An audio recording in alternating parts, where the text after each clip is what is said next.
আমি আজি আমাৰ সত্ৰনগৰী মাজুলীত অসম ভাওনা সমাৰোহৰ যি প্ৰাক্ষণত আমাৰ প্ৰভু ঈশ্বৰ পীতাম্বৰদেৱ গোস্বামীৰ চিন্তাধাৰাত আমি যি দিহানাম তাত পৰিৱেশন কৰিবলৈ আমাক আমন্ত্ৰণ জনাইছে, সেই আমন্ত্ৰণ ক্ৰমে আমি আজি গোলাঘাটবাসী হৈ আমাৰ 800 মহিলাই তাত যোগদান কৰিব। তাৰে আজি আমি প্ৰায় 1000 মহিলা আমি অনুশীলন ইয়াত কৰিছোঁ আৰু আমি সঁচাকৈ নিজকে সৌভাগ্যৱান বুলি ভাবিছোঁ, কিয়নো সেই এটা বৈকুণ্ঠপুৰী অনুষ্ঠানত বৈকুণ্ঠপুৰী য'ত 10,000ৰো অধিক মহিলাই য'ত দিহানাম পৰিৱেশন কৰিব, সেইখন এখন বৈকুণ্ঠপুৰী আখ্যা দিব পৰা এটা স্থান।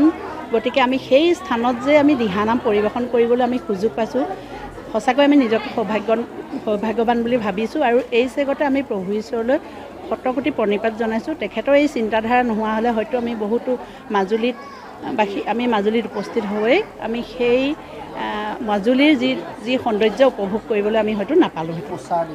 আউনীআটী পূজ্যপাত সত্ৰাধিকাৰ ডক্টৰ পীতাম্বৰদেৱ প্ৰভু ঈশ্বৰৰ চিন্তাৰে 2006 চনৰ পৰাই অসম ভাওনা সমাৰোহ অনুষ্ঠিত হৈ আহিছে আৰু এইবাৰ 2024 চনত অকণমান ব্যতিক্ৰমী ৰূপত উক্ত অনুষ্ঠানটো শুভাৰম্ভ কৰিব বিচাৰিছে।